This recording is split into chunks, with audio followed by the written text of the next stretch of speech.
Yo, what's good, basketball heads? It's your boy Crush. Let's talk about the Lakers misusing Russell Westbrook during his stint in LA. So they brought Russell Westbrook in, traded all their 3 and D guys basically, and they thought LeBron and Russ would have been shooters. You know Russell Westbrook is not a 3 and D guy.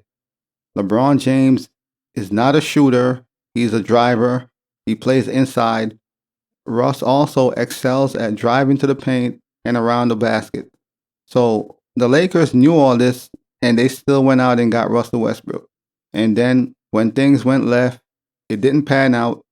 They scapegoated him basically. So they brought the man in and he was set up for failure. So Russ was set up for failure the minute he got to LA. Now Russ is on the Clippers and you can see the difference because the Clippers have shooters. They have the pieces Russ needs. So all Russ got to do is be a point guard. He don't have to be a 3 and D guy. He don't have to be a spot-up shooter because those are not his strength. Why would you want Russell Westbrook to be a shooter? He can't shoot. So it was just all decisions and makeup and the role they tried to put Russell Westbrook in. So he was set up for failure. He cannot be a 3 and D guy. If you have been watching basketball for the last 15 years or so, you know Russell Westbrook can't shoot. So why would you put him in a situation where he has to be a 3 and D guy or a spot-up shooter? That doesn't make any sense. And that's what they tried to do with Russell Westbrook. And when it didn't work, now everybody's scapegoating him. It's his fault.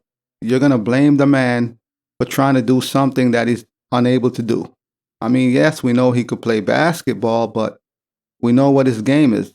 Russ' game is slashing to the rim, mid-range. He's not a 3 and D guy. And even so, his mid-range is so-and-so.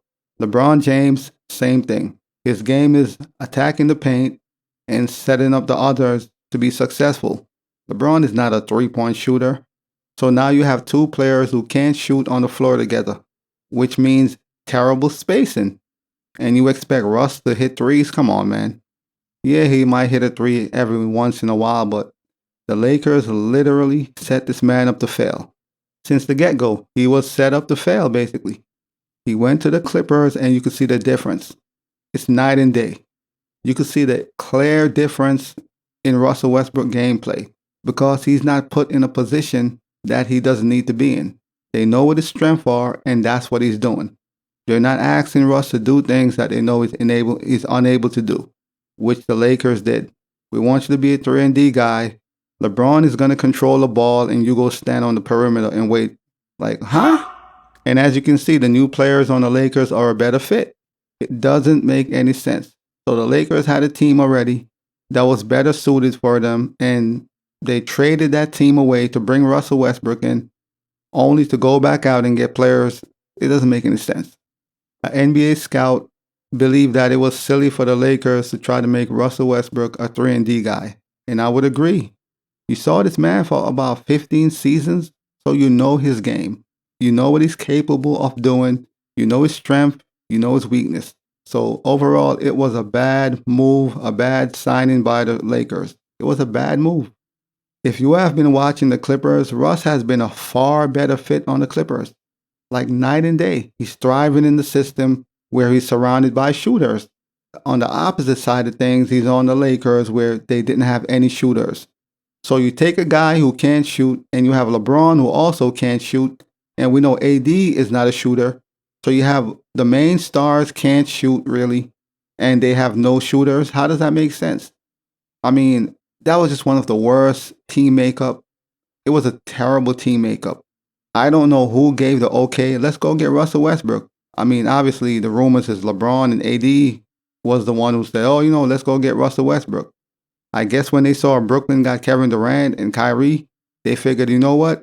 Let's get us a 3-head monster. So they went out and got Russell Westbrook, overlooking the fact that he's not a good fit. And everybody knows Russ is not a good fit, but they overlooked that whole situation, trying to one-up Brooklyn or whatever the case may be, and it backfired. The team wasn't built properly. Now, as you can see, the Lakers are playing way better because LeBron and AD got the pieces they need. 3 and D guys. Russ fits seemingly with the Clippers because they already got shooters, 3-and-D guys. The Clippers already have all that in place. So all Russ got to do is come in and be a point guard. He doesn't have to do anything extra. The Lakers didn't have any shooters after they traded away all the 3-and-D guys, all their depth, and they expected Russ and LeBron to play off the ball. How does that make sense? When that's not their strength. LeBron needs the ball in his hand. Russell Westbrook needs the ball in his hand. It was a poor decision by the Lakers organization and the front office, hence why Russell Westbrook failed, because he was, from the get-go, he was set up to fail. It was a bad decision. It was a bad signing, and it wasn't a great fit. And even through all that, Russell Westbrook still averaged 17 points per game, 7 assists, 7 rebounds in 130 games during his time with the Lakers.